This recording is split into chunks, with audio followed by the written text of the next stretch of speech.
या ठिकाणी पहा पी-डी-सी बँकेचे जे काही शिपाईचे पेपर आहेत पहा आता तोंडावर आलेत पहा. होता होईल तेवढं मी या ठिकाणी घेण्याचा प्रयत्न करतोय कारण की इतका भारी चान्स फक्त पुणे जिल्ह्यामधीलच विद्यार्थी यांना ज्या प्राधान्य देण्यात आलेलं आहे पहा. कमी वेळेमध्ये जास्त अभ्यास करण्यासाठी मित्रांनो ₹399 ला आपण पी-डी-एफ तयार केलेली मित्रांनो. ही पी-डी-एफ तुम्ही नक्की घ्या. यामध्ये तुम्हाला नक्कीच फायदा होणार आहे. अभ्यासक्रमानुसार या ठिकाणी तुम्हाला सर्व प्रश्न मिळणार आहेत पहा. चालू घडामोडी असेल, बँकिंग असेल, त्याच्यानंतर सहकार असेल, कृषी असेल, सगळे घटक मित्रांनो तुम्हाला या किमतीमध्ये मिळणार आहे. त्यामुळे लवकरात लवकर घ्या. एवढे पैसे आपण कुठेही खर्च करतो पहा, कुठं पेट्रोलवर म्हणा, हॉटेलवर जेवायला गेलं किंवा बर्थडेच्या पार्टीमध्ये कुठेही आपले या ठिकाणी खर्च होतात मित्रांनो. त्यामुळे लवकरात लवकर तुम्ही मित्रांनो पी-डी-एफ घेऊन टाका. वेळ फार कमी आहे. कमी वेळेमध्ये जास्त अभ्यास करण्यासाठी पी-डी-एफ असणार आहे पहा. जो काही आपला मोबाईल नंबर आहे पहा, जो काही फोनपे नंबर आहे 93 25 23 08 40 या नंबरला तुम्ही फोनपे, गुगल पे करा. मी तुम्हाला एका मिनिटामध्ये सर्व प्रश्न या ठिकाणी पाठवून देईल पहा. अतिशय महत्त्वाचे प्रश्न असणार आहेत. चला पहिला प्रश्न पाहूयात मित्रांनो आता, की पैशाच्या खरेदी विक्रीच्या व्यवहारामध्ये बँका खालीलपैकी कोणत्या भूमिका बजावत असतात? तर मित्रांनो लक्षात ठेवा मध्यस्थी भूमिका. लक्षात ठेवा पर्याय क्रमांक क मध्यस्थी भूमिका बजावत असतात पहा. टिंब-टिंब ही मित्रांनो भारताची मध्यवर्ती बँक आहे. तर रिझर्व्ह बँक ऑफ इंडिया तिला आपण आर-बी-आय म्हणतो. ही काय मित्रांनो आपल्या संपूर्ण भारताची काय मध्यवर्ती बँक आहे पहा. ही भारतीय औद्योगिक विकास बँकेची उपबँक लघु उद्योग क्षेत्रामध्ये कार्यरत आहे. तर मित्रांनो लक्षात ठेवायचे पर्याय क्रमांक ब एस-आय-डी-बी-आय याचं काय पहा योग्य उत्तर आहे पहा पर्याय क्रमांक ब. पुढील प्रश्न जर पाहिला मित्रांनो, की आयात-निर्यात उद्योगामध्ये समन्वय साधण्याचं कार्य करत असलेल्या बँकामध्ये ही बँक कार्य करते. मित्रांनो लक्षात ठेवायचं पर्याय क्रमांक एक्झिम बँक या ठिकाणी कार्य करते पहा लक्षात ठेवायचं एक्झिम बँक. पुढील प्रश्न पहा मित्रांनो, स्वातंत्र्यपूर्व काळामध्ये भारतात झालेल्या टिंब-टिंब या चळवळीमुळे भारतामध्ये व्यापारी बँकाच्या स्थापनेला प्रोत्साहन मिळालं. तर मित्रांनो स्वदेशी चळवळ 1905 हे आपल्या याचं योग्य उत्तर आहे पहा. स्वदेशी चळवळ 1905. चला पुढील प्रश्न मित्रांनो आपल्या स्क्रीनवरती पहा. टिंब-टिंब या दशकाने भारतामधील बँकिंग व्यवसाय फार मोठा धक्का दिला. जवळ-जवळ 588 बँका या दशकामध्ये बुडल्या होत्या. तर मित्रांनो लक्षात ठेवायचे पर्याय क्रमांक क 1940 ते 49 या दशकामध्ये याचं योग्य उत्तर आहे पहा. पुढील प्रश्न मित्रांनो 19 जुलै 1969 रोजी भारतामधील 14 मोठ्या बँकेचं राष्ट्रीयकरण करण्यात आलं. या बँकेचं राष्ट्रीयकरण करताना खालीलपैकी कोणता निकष लावला गेला? तर मित्रांनो 50 कोटीपेक्षा रुपयांहून अधिक ठेवी या ठिकाणी याचं काय पहा बरोबर उत्तर आहे पहा. 50 कोटी रुपयांपेक्षा जास्त सेव्हिंग या ठिकाणी पाहिजे होती. चला पुढील प्रश्न आहे मित्रांनो, भारतामध्ये ईस्ट इंडिया कंपनीच्या सेवा कार्याने प्राथमिक स्वरूपाचा बँक व्यवसाय सुरू केला होता. ते चालवित असलेल्या बँकांना टिंब-टिंब अशी संज्ञा होती. तर मित्रांनो कोणती होती? तर ऑप्शन क्रमांक ब एजन्सी हाऊसेस. लक्षात ठेवायचं मित्रांनो, एजन्सी हाऊसेस हे या ठिकाणी याचं बरोबर उत्तर आहे पहा. पुढील प्रश्न आहे मित्रांनो, खालीलपैकी कोणतं विधान या ठिकाणी बरोबर आहे? बघा, खालीलपैकी कोणतं विधान बरोबर आहे असं आपल्याला विचारलंय. मित्रांनो याचं योग्य उत्तर काय होईल पहा ऑप्शन क्रमांक ड 1, 2, 3 बघा. रिझर्व्ह बँक ऑफ ही जी काही केंद्र आणि राज्य शासनाची बँक म्हणून कार्य करते. त्याच्यानंतर ती व्यापारी बँकेची बँक म्हणून कार्य करते हे सुद्धा बरोबर आहे. ती राज्य सहकारी बँकाची ही बँक आहे बघा. ही तिन्ही विधानं या ठिकाणी योग्य आहेत. पुढील प्रश्न आहे मित्रांनो, की पुढील प्रश्न पहा बघा या ठिकाणी कोणते विधानं बरोबर आहेत? पुन्हा या ठिकाणी खालीलपैकी कोणते विधाने बरोबर आहेत असं आपल्याला विचारलं आहे. तर पहा रिझर्व्ह बँक रुपयाचा विनिमय दरावर नियंत्रण ठेवण्याचं कार्य करते. हे विधान सुद्धा या ठिकाणी योग्य आहे पहा. ती आंतरराष्ट्रीय नाणेनिधीवर भारताचं प्रतिनिधित्व करते हे सुद्धा बरोबर आहे. देशामधील व्याजदरावर नियंत्रण ठेवण्याची जबाबदारी सुद्धा रिझर्व्ह बँक म्हणजे आर-बी-आय बँकेवरती असते. तर मित्रांनो हे तिन्ही विधानं या ठिकाणी बरोबर आहेत पहा लक्षात ठेवायचं म्हणून पर्याय क्रमांक ड विधान 1, 2, 3 हे तिन्ही विधानं काय आहेत पहा योग्यच आहेत. पुन्हा मित्रांनो आपल्याला बरोबर विधानं ओळखायची आहेत पहा.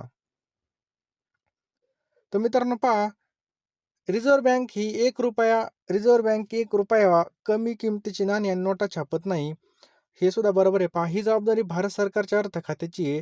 हे सुद्धा बरोबर आहे. मात्र या नोटा आणि नाणी यांचं वितरण व वाटप रिझर्व्ह बँकेकडूनच केलं जातं. बघा ही तीनही विधानं बरोबर आहेत पहा. जी काय आर-बी-आय मित्रांनो ही रुपये किंवा त्यापेक्षा कमी किमतीची नाणी छापत नाही एकदम बरोबर. ही जबाबदारी भारत सरकारच्या अर्थ खात्याची असते पहा. मात्र या नोटा आणि नाणी वितरण व वाटप रिझर्व्ह बँकेकडूनच केलं जातं पहा. पुढील प्रश्न आहे मित्रांनो, या सुंदर संधी या ठिकाणी भेटलेली पहा. आपल्याला बँकेमध्ये शिपाई भरतीची मित्रांनो. यामध्ये तुम्हाला 10,000 प्रश्न मी देणार आहे पहा. अतिशय महत्त्वाचे प्रश्न असणार आहेत. यामध्ये तुम्हाला ही जो काही सिलेबस दिलेला आहे मित्रांनो, या सिलेबसनुसार तुम्हाला या ठिकाणी 10,000 प्रश्न मिळणार आहेत पहा. या ठिकाणी जर पाहिलं तर मित्रांनो याची किंमत फक्त ₹399 ठेवलेली आहे. यामध्ये तुम्हाला सर्व विषय भेटणार आहेत पहा. एका वर्षाची चालू घडामोडी, शेती, त्याच्यानंतर बँकिंग सहकार, जी-के, कृषी आणि ग्रामीण अर्थव्यवस्था, बुद्धिमत्ता मित्रांनो सगळं मटेरियल तुम्हाला मी देणार आहे. सोबत मित्रांनो बुद्धिमत्ताचे जे काही महत्त्वाचे व्हिडिओज असतील टॉपिकचे, हे सुद्धा तुम्हाला मी याच कोर्समध्ये देणार आहे मित्रांनो. त्यासाठी तुम्हाला काय करायचं आहे, जो काही आपला नंबर दिसतोय 9325230840 या नंबरला ₹399 सेंड करायचे आहेत आणि याच नंबरला मित्रांनो त्याचा स्क्रीनशॉट टाकायचा आहे. एका मिनिटामध्ये मी तुम्हाला मित्रांनो हे सगळं काही पाठवून देईल पहा. त्यामुळे बघा लवकरात लवकर सगळ्यांनी ही बॅच जॉइन करा. कारण की मित्रांनो पहा आता आपण एवढे पेमेंट करणार आहे फॉर्म भरण्यासाठी बघा आपले किती पैसे गेले तुम्हीच पाहिलंय. तिथे जाऊन आपल्याला काही ना काही आलं पाहिजेल. पेपरला सुद्धा आपला स्कोर आला पाहिजेल. यासाठी मित्रांनो आपण ही बॅच लॉन्च केली मित्रांनो. लवकरात लवकर सर्वांनी जॉइन करून घ्या. या सिलेबसनुसार मित्रांनो तुम्हाला या ठिकाणी अतिशय महत्त्वाचे प्रश्न मी देणार आहे. लवकरात लवकर जॉइन करून घ्या. तर पैशाकडे बघू नका. पैसे आज ना उद्या कमवता येतील, परंतु गेलेली वेळ परत येणार नाही पहा. नंतर पस्तावा करण्यापेक्षा आत्ताच तुम्ही लवकरात लवकर जॉइन करून घ्या. ₹399 आपण कुठेही खर्च करतो, परंतु योग्य ठिकाणी लावा. नक्कीच फायदा होईल. तुम्ही व्हिडिओ पाहिला आपण किती क्वालिटीचे प्रश्न घेतले.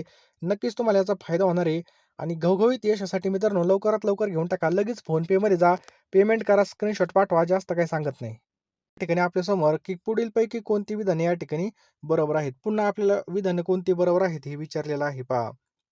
तर पहा मित्रांनो, तर याचं पहिलं विधान आहे पहा, भारतामधील व्यापारी बँक पद्धती आतापर्यंत विकासभिमुख राहिलेली असून सन 1969 पासून या माध्यमातून उपेक्षित दुर्बल घटकाकडे विशेष लक्ष दिले जात आहे. तर पहा हे दोन्ही विधानं मित्रांनो या ठिकाणी योग्य आहेत पहा. दोन्ही विधाने काय आहेत पहा, बरोबर आहेत. पर्याय क्रमांक 2 दोन्ही विधाने बरोबर आहेत पहा. चला पुढील प्रश्न आहे मित्रांनो, खालीलपैकी कोणतं विधान बरोबर आहे? खालीलपैकी कोणतं विधान बरोबर आहे?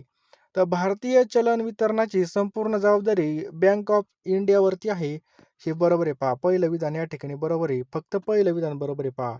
फक्त मित्रांनो पहिलं विधान बरोबर आहे. म्हणजे पर्याय क्रमांक ब हे आपल्या याचं बरोबर उत्तर आहे पहा. पुढील प्रश्न पहा मित्रांनो, की सवलतीच्या व्याजदर ही संकल्पना कोणत्या समितीने ताज्य ठरवली? मित्रांनो कोणत्या समितीने या ठिकाणी ताज्य ठरवलेली आहे? तर एम नरसिंहम पर्याय क्रमांक ब. एम नरसिंहम याचं काय आहे पहा, बरोबर उत्तर आहे पहा. एम नरसिंहम याचं काय आहे पहा, योग्य उत्तर आहे पहा. पुढील प्रश्न पहा मित्रांनो, की अग्रणी बँकेच्या स्थापनेचे बीज गाडगीळ समितीच्या शिफारशीमध्ये असले तरी ही संकल्पना कोणत्या समितीच्या अहवालान्वये 1969 द्वारे अधिक विस्तारित केली गेली? तर मित्रांनो लक्षात ठेवायचं आहे पहा ऑप्शन क्रमांक ड.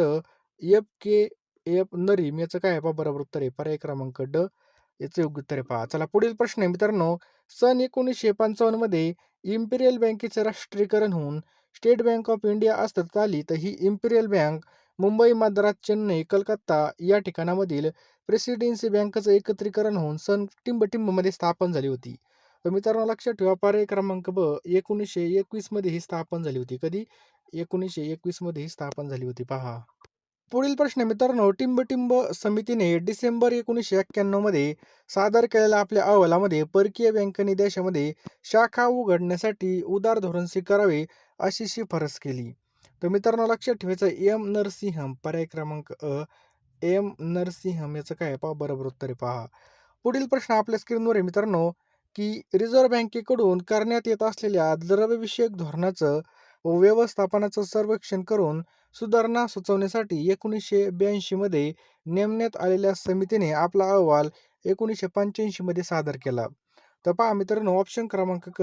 सुकुमाय चक्रवर्ती याचं बरोबर उत्तर आहे पहा. लक्षात ठेवायचं आहे सुकुमाय चक्रवर्ती. पुढील प्रश्न आपल्या स्क्रीनवर आहे पहा मित्रांनो, ₹1 नोट वगळता इतर चलनी नोटावर कोणाची स्वाक्षरी असते? तर मित्रांनो कोणाची स्वाक्षरी असते?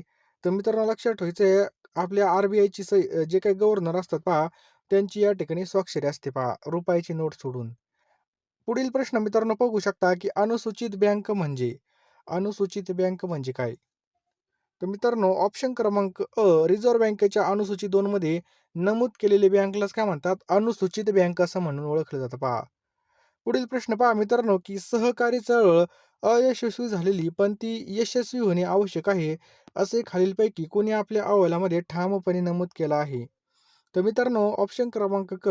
गोरवाला गाडगिळ. लक्षात ठेवा मित्रांनो, की गोरवाला गाडगीळ हे याचं योग्य उत्तर आहे पहा. पुढील प्रश्न आपल्या स्क्रीनवरती पहा. स्वातंत्र्यपूर्व काळामध्ये सहकारी चळवळीचे वैशिष्ट्य म्हणून खालीलपैकी कोणत्या बाबीचा निर्देश करता येणार नाही? तर मित्रांनो लक्षात ठेवायचं आहे, पतपुरवठा सोडून इतर क्षेत्रामध्ये ती कार्यरत होती. पहा, पतपुरवठा सोडून इतर क्षेत्रामध्ये ती काय असते? कार्यरत होती. पहा, पर्याय क्रमांक ड याचं काय आहे पहा, बरोबर उत्तर आहे पहा. पुढील प्रश्न आहे मित्रांनो, व्यापारी बँकांना आपल्याजवळ ठेवींचा काही भाग रिझर्व्ह बँकेकडे रोख स्वरूपामध्ये ठेवावा लागतो. यास राखीव रोखता निधी म्हणजे CRR म्हणतात. या राखीव निधीचं प्रमाण टिंब टक्के इतकं असतं. मित्रांनो किती टक्के असतं? तर 3 ते 15% इतकं असतं. पहा, लक्षात ठेवायचं 3 ते 15% इतकं असतं पहा. पुढील प्रश्न आहे मित्रांनो, की सरकारी बँक या नात्याने रिझर्व्ह बँक अनेक वित्त कामे पार पाडते. खालीलपैकी कोणत्या कामाचा त्यामध्ये समावेश होत नाही? तर मित्रांनो शेअर बाजारावर नियंत्रण ठेवणे, पर्याय क्रमांक क हे याचं काय आहे पहा, बरोबर उत्तर आहे पहा. काय आहे पहा? शेअर बाजारावर नियंत्रण ठेवणे. नेक्स्ट क्वेश्चन बघू शकता मित्रांनो, भारतीय नाणे बाजारामध्ये रिझर्व्ह बँकेचं नेमकं स्थान म्हणजे? भारतीय नाणे बाजारामध्ये रिझर्व्ह बँकेचं नेमकं स्थान म्हणजे काय? तर मित्रांनो शिखर स्थानावरून देखरेख आणि नियंत्रण, पर्याय क्रमांक क याचं काय आहे पहा, योग्य उत्तर आहे पहा. शिखर स्थानावरून देखरेख आणि नियंत्रण. पुढील प्रश्न बघू शकता मित्रांनो, की कोणत्या कारणावरून सर्वोच्च न्यायालयाने बँकेचं राष्ट्रीयकरण करण्याचा निर्णय फेटाळून लावला होता? कोणतं कारण आहे मित्रांनो ते? तर मित्रांनो ऑप्शन क्रमांक भेदाभेदी नीतीचा वापर, लक्षात ठेवायचे पहा. भेदाभेदी नीतीचा वापर याचं बरोबर उत्तर आहे पहा. पुढील प्रश्न आहे मित्रांनो, की प्राधान्य विभाग ही संकल्पना कोणत्या मूळ कार्यक्रमावर आधारित आहे? तर मित्रांनो ही जर पाहिली तर 20 कलमी कार्यक्रम याचं बरोबर उत्तर आहे पहा. पर्याय क्रमांक क 20 कलमी कार्यक्रम. पुढील प्रश्न मित्रांनो, की क्षेत्र निश्चिती आणि क्षेत्रानुसार पत निर्मिती हे सूत्र राष्ट्रीयकृत बँकेच्या कोणत्या योजनेमागे आहे? कोणत्या योजनेमागे आहे? तर अग्रणी बँक योजना, पर्याय क्रमांक अग्रणी बँक योजना हे याचं योग्य उत्तर आहे पहा. पुढील प्रश्न आहे मित्रांनो, की अग्रणी बँका त्यांच्या क्षेत्रामधील पतपुरवठा संस्थांमध्ये समन्वय साधण्यास कमी पडल्याचं मत खालीलपैकी कोणत्या आयोगाने मांडलं आहे? तर मित्रांनो कोणत्या आयोगाने मांडलं आहे? तर ऑप्शन क्रमांक क सरैया आयोग याचं काय आहे पहा, बरोबर उत्तर आहे. लक्षात ठेवायचं आहे, सरैया आयोग याचं योग्य उत्तर आहे पहा. पुढील प्रश्न आपल्या स्क्रीनवरती पहा. टिंब आयोगाने अग्रणी बँक योजना सदोष असल्याचं सांगून जिल्ह्याचा विकास आणि व्ह्यू राज्य सरकारांनीच ठरवावा असं मत प्रकट केलं आहे. तर ऑप्शन क्रमांक ब सरैया याचं काय पहा, बरोबर उत्तर आहे. लक्षात ठेवायचं आहे, सरैया. नेक्स्ट क्वेश्चन पहा मित्रांनो, की लघु आणि कुटीर उद्योगांना उत्तेजन देणाऱ्या संदर्भामध्ये स्टेट बँकेने पुढाकार घ्यावा असं टिंब या अभ्यास गटाने सुचवलं आहे. तर कोणत्या अभ्यास गटाने सुचवलं आहे? तर मित्रांनो गाडगीळ गोरवाला, पर्याय क्रमांक अ याचं काय पहा, बरोबर उत्तर आहे पहा. लक्षात ठेवायचं आहे, गाडगीळ गोरवाला याचं बरोबर उत्तर आहे. पुढील प्रश्न पहा मित्रांनो, की भारतामधील नाणे बाजारामध्ये परदेशी बँकांना मुक्त प्रवेश असावा अशी सूचना खालीलपैकी कोणत्या आयोगाने किंवा समितीने केली आहे? तर मित्रांनो नरसिंहम समितीने केलेली पहा. पर्याय क्रमांक नरसिंहम समिती. पुढील प्रश्न आहे मित्रांनो, की खाजगी क्षेत्रास बँकिंग व्यवसाय सुरू करण्यास मुभा देण्याचं रिझर्व्ह बँकेचं धोरण कशावर आधारलेलं आहे? मित्रांनो हे जे काही धोरण आहे हे ऑप्शन क्रमांक ब नरसिंहम समितीच्या सूचना, ऑप्शन क्रमांक ब नरसिंहम समितीच्या सूचनावरती आधारलेलं आहे पहा. राष्ट्रीय पातळीवर सहकारी बँक स्थापन करावी ही सूचना टिंब यांची होय. तर मित्रांनो ही जी काही सूचना आहे कोणाची होय? तर एम खुनसू समिती याचं बरोबर उत्तर आहे पहा. लक्षात ठेवायचं आहे, खुनसू समिती. नेक्स्ट क्वेश्चन आहे मित्रांनो, की सन 1980 या वर्षी 6 बँकेचं राष्ट्रीयकरण करण्यात आलं. तर या बँकेचं राष्ट्रीयकरण करताना खालीलपैकी कोणता निकष लावला गेला? मित्रांनो कोणता निकष लावला गेला? तर 200 कोटी रुपयांहून अधिक ठेवी, पर्याय क्रमांक क 200 कोटीपेक्षा अधिक ठेवी याचं बरोबर उत्तर होतं पहा. 19व्या शतकामध्ये ब्रिटिश शासनाच्या आश्रयाने भारतामध्ये काही व्यापारी बँका स्थापन झाल्या होत्या. यांना प्रेसिडेन्सी बँका असं म्हणत. अशा काही बँका स्थापन यांचं वर्ष आपल्याला जोड्या दिल्या आहेत. त्यापैकी कोणती जोडी चुकीची आहे मित्रांनो? तर पहिली पहा बँक ऑफ बेंगॉल, बरोबर आहे पहा. त्याच्यानंतर बँक ऑफ बॉम्बे हे सुद्धा बरोबर आहे 1840. बँक ऑफ मद्रास 1843 हे सुद्धा बरोबर आहे. पीपल कमर्शियल बँक हे मित्रांनो या ठिकाणी चुकीचं दिलेलं आहे पहा. पर्याय क्रमांक 4 या ठिकाणी चुकीचं आहे. पुढील प्रश्न आहे मित्रांनो, सन 2025च्या पूर्वार्धामधील उपलब्ध माहितीनुसार 30 सप्टेंबर 2019च्या स्थितीनुसार भारतीय बँकेची परदेशामध्ये सर्वाधिक म्हणजे 16 कार्यालये आहेत, तर टिंबटिंब या देशामध्ये होती. तर कोणत्या देशामध्ये होती? तर युनायटेड अरब अमिराती. मित्रांनो याचं बरोबर उत्तर आहे पहा. चला पुढील प्रश्न आहे मित्रांनो, की सन 1964 मध्ये भारतीय औद्योगिक विकास बँकेची स्थापना करण्यात आली. तर यावर्षी ती रिझर्व्ह बँकेपासून पूर्ण वेगळी करण्यात आली. तर कोणत्या वर्षी मित्रांनो ती पूर्णपणे वेगळी करण्यात आली? 1976. लक्षात ठेवा पर्याय क्रमांक क 1976 ह्याचं बरोबर उत्तर आहे पहा. चला पुढील प्रश्न मित्रांनो आपल्या समोर ती पहा, की देशामध्ये अंतिम वस्तू आणि सेवांची बाजारी किंमत अधिक भारतीयांनी इतर देशामध्ये कमावलेलं उत्पन्न वजा परदेशी व्यक्तींनी भारतामध्ये कमावलेलं उत्पन्न म्हणजे खालीलपैकी कोणती संज्ञा होय? मित्रांनो कोणती संज्ञा होय? तर एकूण राष्ट्रीय उत्पादन याचं काय आहे पहा? बरोबर उत्तर आहे पर्याय क्रमांक ब एकूण राष्ट्रीय उत्पादन. नेक्स्ट क्वेश्चन आहे मित्रांनो, की आजारी उद्योगधंद्यांना पुनर्वासनाचं कार्य करणाऱ्या industrial reconstruction bank of India या संस्थेची स्थापना कधी झाली? तर मित्रांनो 20 मार्च 1985 याचं योग्य उत्तर आहे पहा. नेक्स्ट आहे पहा, भारतीय बँकेच्या परदेशामधील शाखांचा विचार करता स्टेट बँक ऑफ इंडियाचा परदेशामध्ये सर्वात जास्त शाखा असून परदेशामधील शाखांचा विचार करता बँक ऑफ बडोदा दुसऱ्या क्रमांकावर ढकलली गेल्याचं दिसून येतं. तर बँक ऑफ इंडियापेक्षाही अधिक शाखा असल्याचं दिसून येतं. तर स्टेट बँक ऑफ इंडियाच्या व बँक ऑफ बडोदाच्या परदेशात अनुक्रमे किती शाखा आहेत? मित्रांनो किती शाखा आहेत? 81 आणि 59. पर्याय क्रमांक ब हे आपल्या याचं बरोबर उत्तर आहे पहा. तुम्ही इथपर्यंत व्हिडिओ पाहिला तर तुम्ही अतिशय तुमच्या फ्युचरबद्दल, तुमच्या कुटुंबाबद्दल अतिशय जागरूक आहात. तुम्हाला नक्की तुमच्या जिंदगीमध्ये काही ना काही करण्याची जबरदस्त इच्छा आहे. त्यामुळेच तुम्ही बघा या ठिकाणी एवढा अभ्यास केलेला आहे पहा. व्हिडिओ शेवटपर्यंत पाहिला. आता बघा आपण एवढी फी भरणार आहे. फॉर्मची फी भरणार, चलन एवढं भरणार. त्यासाठी मित्रांनो पेपरला गेल्यावर आपल्याला काही ना काही आलं पाहिजे. यासाठी मित्रांनो या अभ्यासक्रमानुसार बघा अतिशय महत्त्वाचे प्रश्न मी तुम्हाला या ठिकाणी सेंड करणार आहे पहा. मित्रांनो हे प्रश्न तुम्ही नक्की घेऊन टाका. सोबत मित्रांनो तुम्हाला महत्त्वाचे व्हिडिओज पण भेटणार आहे. या बॅचला तुम्ही नक्की ॲडमिशन घ्या. 9325230840 मित्रांनो हा आपला फोनपे, गुगल पे नंबर आहे. लगेच फोनपेमध्ये जा, हा नंबर टाईप करा. ₹399 पेमेंट करा. मी तुम्हाला एका मिनिटामध्ये या ठिकाणी सगळं पाठवून देईल पहा. कारण की हे पैसे आपण कुठेही खर्च करतो. पेट्रोल म्हणा, कुठं लग्नाला गेलो म्हणा, कुठेही खर्च होतात आपले बघा. नाश्ता पाण्याला गेलो, जेवायला गेलो. परंतु मित्रांनो आपण योग्य ठिकाणी हे पैसे लावले. आता ही तुमची इन्व्हेस्टमेंट आहे पहा. गुंतवणूक आहे पहा तुमच्या भविष्यासाठी. त्यामुळे लवकरात लवकर घेऊन टाका. यामधून तुम्हाला नोकरी भेटणार आहे. त्यामुळे लवकरात लवकर मित्रांनो हे प्रश्न आपले जे काही बॅच आहे बघा याला ॲडमिशन घ्या. कारण की मित्रांनो तुम्हाला फक्त तुमच्या जिल्ह्यामध्ये म्हणजे पुणे जिल्ह्याचीच या ठिकाणी कॉम्पिटिशन असणार आहे. डायरेक्ट बघा बाकीच्याचं जराशी कमी झालेलं आहे पहा. त्यामुळं लवकरात लवकर ॲडमिशन घ्यायचं आहे. वेळ अजिबात वाया घालवू नका बघा. रात्रीचा दिवस करा, दिवसाची रात्र करा. स्वतःला पूर्णपणे या ठिकाणी झोकून घ्या.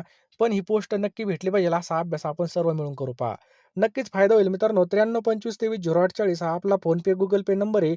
₹399 सेंड करा. मी तुम्हाला एका मिनिटामध्ये सगळं पाठवून देईल पहा.